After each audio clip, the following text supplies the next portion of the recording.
Hey everyone, welcome to WitchSlapped, PopWire's Aftershow for SYFY SurrealEstate. Tonight we are covering a really exciting episode 4, right, of season 3. Hi, my Mhm. name is Dani. Hi, I'm Rowell. Thanks for joining us again this week. Title of the episode is A Family Thing, and it's described as follows. A feuding family with a dark secret presents the biggest challenge of Zooey's young legal career. Luke's client and nemesis, Tyler, searches for a weakness that will allow him to possess Luke. This episode was written by Hannah Cheesman, which, fun fact, she's also an actress, and she was in last week's episode playing Death, or Madison as she called herself. Super talented. And then this episode was directed by Paolo Barzman. I loved Hannah Cheesman so much. I posted on social media and she actually responded. And I Oh, was like, cool. I love her character so much. I can already picture a spinoff with her character.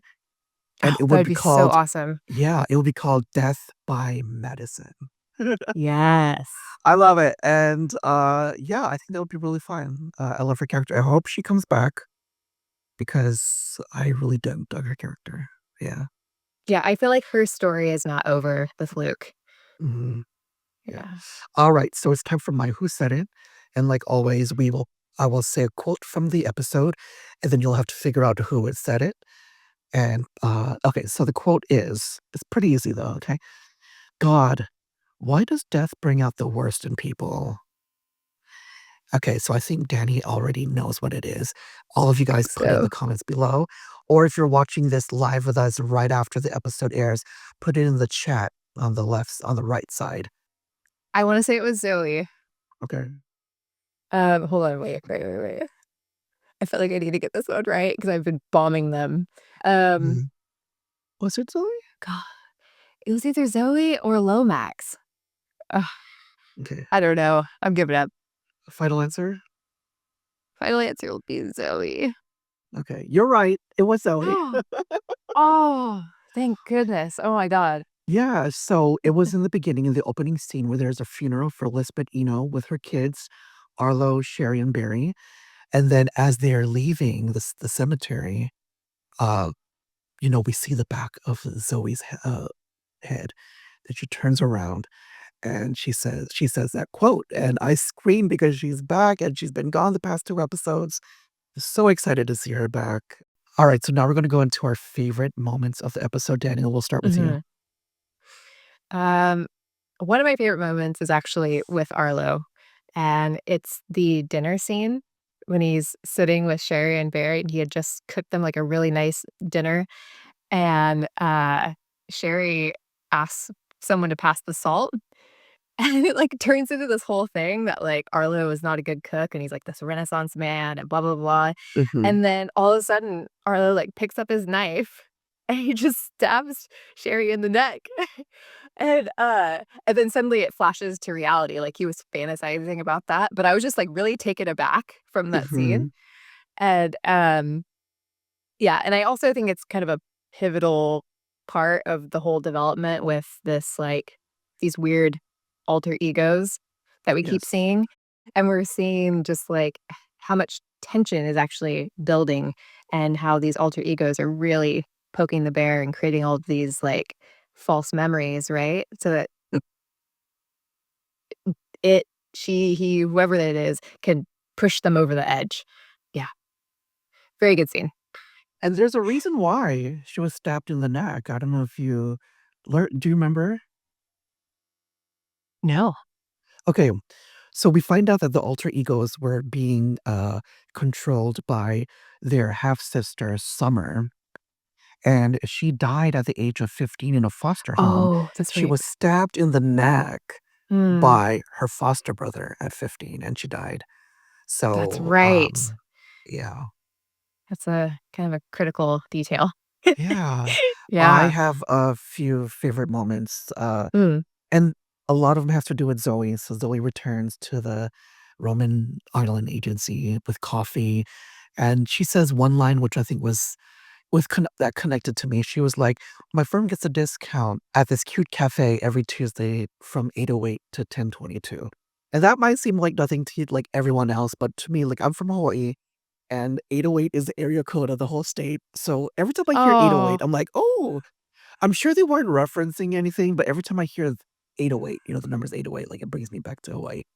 And yeah. then, yeah, all of the scenes with Susan and Zooey, there was a conversation that they had in Susan's office where they started talking about lobsters. Mhm. And I That was thought they also were a really gonna good scene. I thought they were gonna talk about there's a storyline in Friends. I don't know if you ever seen Friends, but Phoebe talks about lobsters and Mhm. how, they're mates for life. And then Phoebe goes, "He's our lobster." So I thought that's where the story was going with this episode. And then also the phone call with Zoe at the end to Susan. I think she Oh, was leaving her a yeah. message. That was I thought was very touching, very beautiful, and I love Mhm. their friendship. And so yeah, I was very happy to see Zoe back. Mhm. And then my final favorite moment is the Eno siblings. They decide at the end to sell their house and they want to split the profit 4 ways, with the fourth being Oh, for that's Summer, great. their half sister, and they're using the profits from their sister, Summer, to be directed to the Children's Aid Society in Summer's memory, which I thought that was beautiful. Yeah. And I don't know if she caught, but in the background, Spencer Cragen's theme called Fathers and Sons is playing in the background.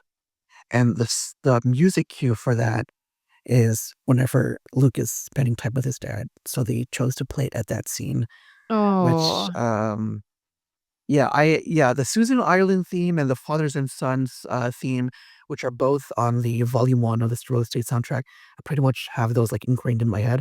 So every time I hear it uh, in the show, like just get so emotional. I love it. Yeah. yeah. What a perfect moment for it to be played. Yeah. Oh, yeah. Yeah. All right. So now it's time for our caption this. And we've been getting a lot of submissions, and I really appreciate that. Yes, so this is a photo that we have selected from this week's episode, and we're going to play your captions for you now. Let's take a look at it.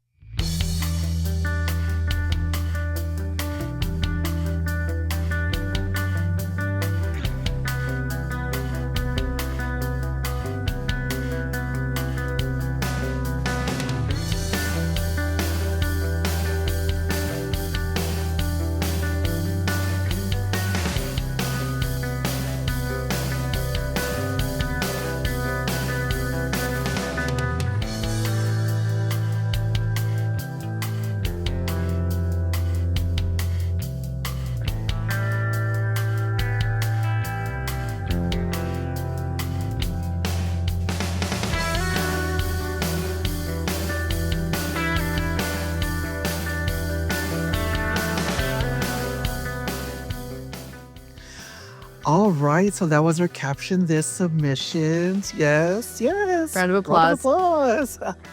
Be sure to follow PopWireNet on all social platforms and keep an eye out for our post where we ask you to caption this. Reply to that post with your caption, and we will include it in our next episode of WitchSlapped. Awesome. All right. So now it's time for my Who Said It? And it is I'm sure the Monopoly guy used to fight them off with a shovel. I know that. Okay, everyone, put in the comments or in the chat if you're watching the live premiere, who you think it is. 3, 2, 1. Okay, so it was Lomax, and she is saying that at the agency. And the thing I found funny about that is the way Susan laughed, right to her. I don't know if was he I don't know if it was like sincere, but like I just thought that was funny, like Susan's reaction. I'm gonna But have to play it back and listen to it because I don't think I caught on to that. like okay, because when Lomax said that, I kind of like rolled my eyes or whatever. But I don't know, like Susan's reaction. I couldn't tell if Susan was actually like thought that was funny or not. But So, okay. The only thing that I could focus on was the fact that she was referring to the Monopoly guy wearing the monocle. Have you heard of the Mandela effect? Okay, you have to look it up later. It's a the monocle. right. So, just sort of the broad definition of the Mandela effect is this, like, it's a Oh, yeah, phenomenon yes, in yeah. which, yeah, a large group of people has, like, a false memory, and that's one of them. I think that's one of the more well-known false memories. Um, I have done such a deep dive into Mandela effect stuff because both my wife and I were really interested in it 'cause it's so bizarre. But yeah, apparently the Monopoly man has never had a monocle. But it's just funny because we find little references, like, in TV shows and films where people connect the monocle to the Monopoly man even though it's not real. It's very, very strange. I think I know who they're getting it mixed up with. They're getting it mixed up with Mr. Peanut Dude. Yeah, maybe. 'Cause doesn't he have a monocle? Yes. Or am I Unless remembering wrong? uh, That one as well. I no, I think he does have a monocle, but yeah, Okay. I don't know. Um, Huh.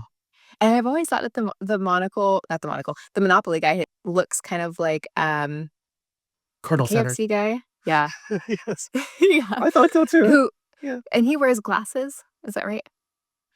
I don't know, actually. Yeah.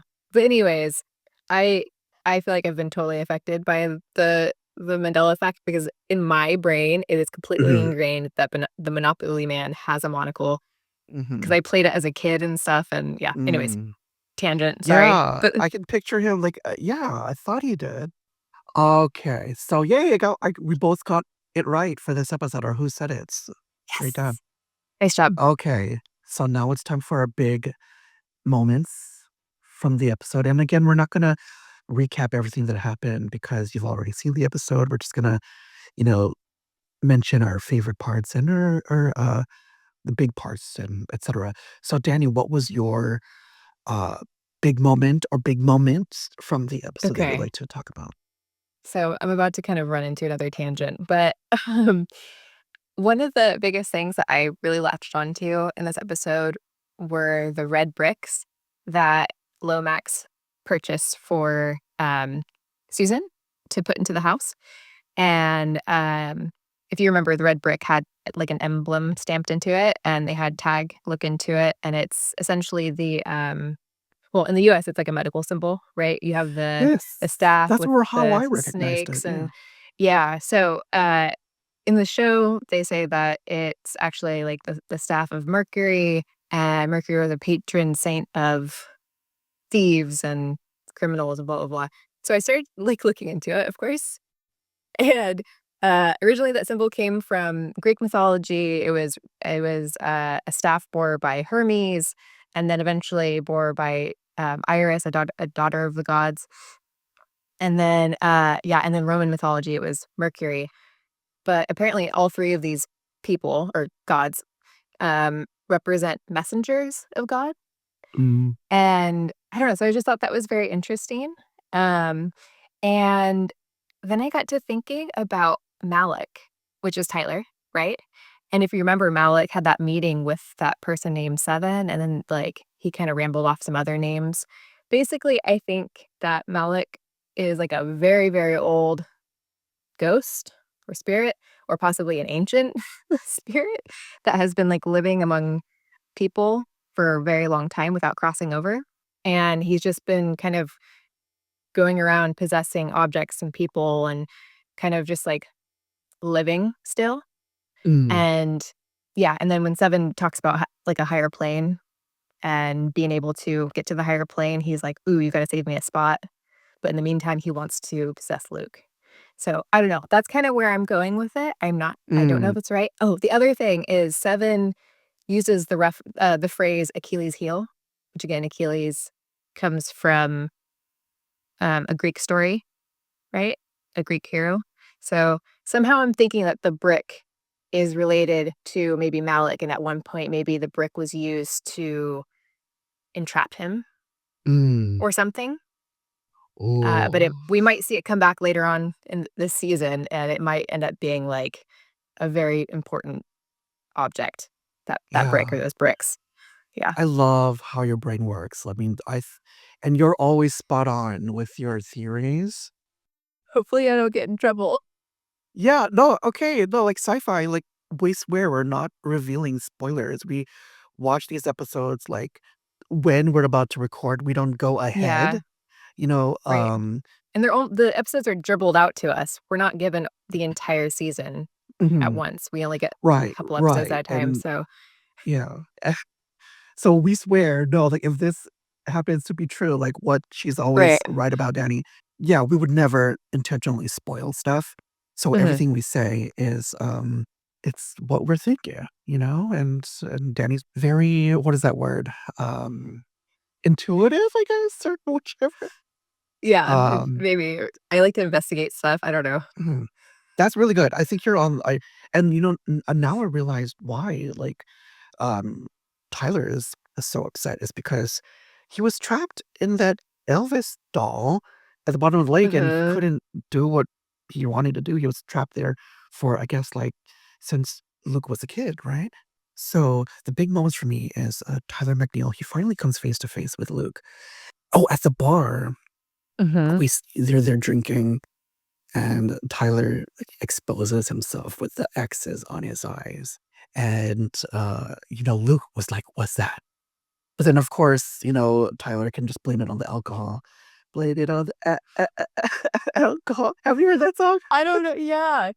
I don't know why, but I knew you were gonna go there for some reason. Really? Yeah, because I heard the song in my head. And Right. yours. Oh, yes. Jamie Foxx, please put a new album. I love your music.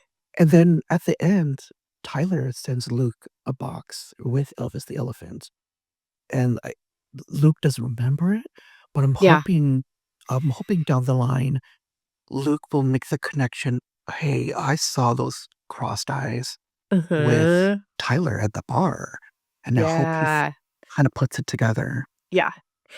Do you feel like Tyler or Malik, do you feel like he has almost like a glamoring capability? Have you noticed that?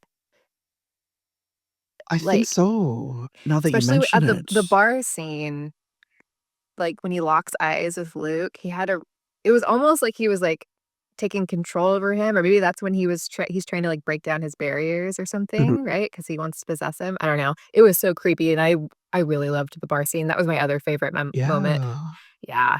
Yeah, I think he does have glamoring powers. Something. Yeah. I never thought I will have to watch it back and see, but I think you're right.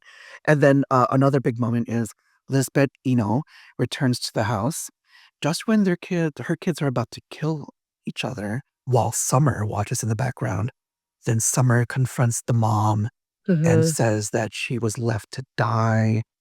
Lisbeth says that Summer was taken away and she tried to find her and she never forgot about her. And part of the quilt was part of her baby blanket. And, Summer says, "You left me to die, and then you went and had a new family, a happy family." That just like, oh, that just hurt me, broke my heart. And she finally hugs the mom after like smacking her a few times, right? And then they walk off, and then I guess they cross over. That was a beautiful scene. I do gotta say though, the version that you and I saw, we saw the rough cut, Yeah. which was I don't know if you know where I'm going with this, but Yeah, yeah. so the VFX was not finished in this episode. So what you guys got to see is Summer and Lisbeth, they were walking away, then they disappeared. What we saw is they're just walking away, and then they're just hanging out in the corner. Because the VFX, yeah, the VFX hadn't been put in yet. So I thought that was Right. funny. Which goes to show the special effects team for this series, they're awesome. Like, they do a really good job. Yes. Yeah. Yeah. So I thought it was just funny that they were just like freezing and just chilling in the corner. And I was talking about the crosses in Malik's eyes. We didn't see that, but the version that you guys saw obviously had it. So I Mhm. thought that's pretty cool to see, what they're gonna be adding in, especially all Mhm. the, like, the dialogue that they're gonna be. Yeah. I don't know if I wanna call out, um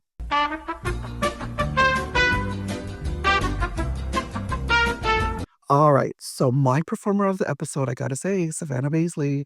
I'm Mine just in too. love with her. She is so fun. I'm so glad that she's back, and, from the commercial that we showed you guys the promo that we showed you guys last week in last week's episode of WitchSlapped, it's revealed that she's back. And even in the beginning of the episode, when she turns around, I screams like, "She's back!" And it was just so fun to see her again, and Uh-huh. I love her, and, she says stuff that, she's not really comfortable with the new firm her new, law firm just yet, and I'm just kinda hoping she would come back to the agency. Um, yeah. So why was she your performer of the episode? Okay. I just I love her. She plays the character really well. The character is written really well. She brings, like, a lot of, like, witty sarcasm, sassiness.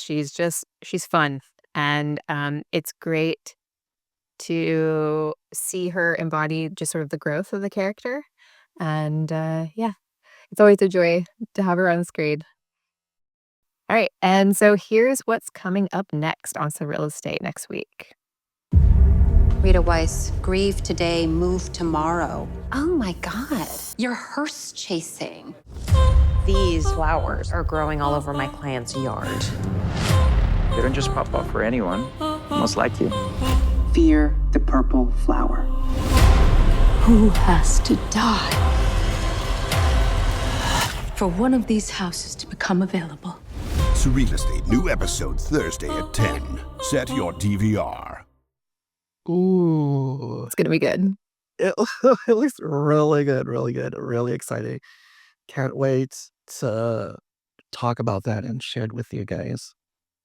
Alright, so once again, be sure you're subscribed to this YouTube channel because not only do you get to see the commercials and promos, trailers for the upcoming episodes right here, like, I think this is the only place on YouTube where you can watch it, for Surreal Estate, the promos. But we also share exclusive sneak peek clips. We are partnered with SYFY to debut those before SYFY shares it on their official channels. So you get to see it before everyone else. So be sure to follow us on PopWire, on all of our social media accounts, platforms, and also be sure to be subscribed to this channel. Alright, and then, if you want to catch up on Surreal Estate seasons 1 and 2, you can catch it on Hulu. Otherwise, season 3 is every Thursday night at 10/9 Central on the SYFY Network channel. All right, once again, I'm Rowell. And I'm Dani. Thank you so much for joining us, and we will see you next week. Good to see everybody. Bye. Bye.